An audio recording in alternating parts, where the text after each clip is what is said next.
श्री स्वामी समर्थ. अळवणी बुवांच्या लक्षात आले की आजपर्यंतची आपली साधना फळाला आली. त्यांना आपला पूर्वजन्म आठवला. श्री नृसिंह सरस्वतींच्या सहवासात आपण पूर्वी होतो याचे भान उजळून आले. सर्व काही त्यांना आठवू लागले. त्यांनी स्वामींना हात जोडून विचारले, जगन्नाथा, माझ्या परमगुरु राया, स्वामी, आपण कोण आहात आणि ह्या जाणाऱ्या जीवाच्या मुखात अमृताचे ठेब जे टाकलेत एवढे पुण्य मजपाशी खरेच आहे का? खरे तर अळवणी बुवांना एवढा आनंद झाला होता की त्यांना परमेश्वराचे प्रत्यक्ष दर्शन झाले. अळवणी महाराज पुन्हा पुन्हा विचारू लागले की स्वामी, आपण कुठून आला? आपले निवासस्थान कुठे असते? स्वामी प्रसन्न हसले.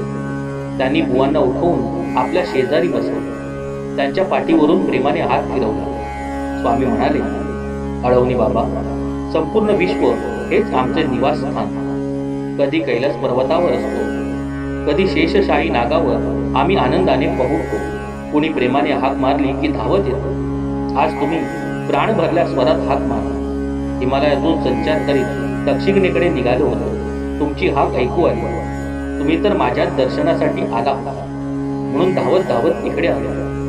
मी कुठे राहतो त्याचे उत्तर सांग. विश्वभर संचार करतो, परंतु गिरनार पर्वत हे माझे आवडते ठिकाण. सह्याद्रीच्या रांगा, नृसिंहवाडी, औदुंबर, गांगणापूर ही विशेष प्रीतीची स्थाने. आज जगन्नाथपुरीला आलो इतकेच. बुवांच्या लक्षात आले की श्री नृसिंह सरस्वती आपल्या समोर स्वामी समर्थ म्हणून प्रगट झाले आहे. रूप जगन्नाथाचे घेतले, परंतु कर्दळी वनात आपल्या समोर गुप्त झालेले हेच स्वामी समर्थ म्हणून इतक्या वर्षानंतर प्रगट झाले. त्यांचा सहवास आपल्याला पुन्हा मिळाला. हे चरण पुन्हा सोडायचे नाही.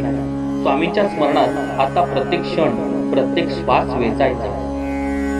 श्री स्वामी.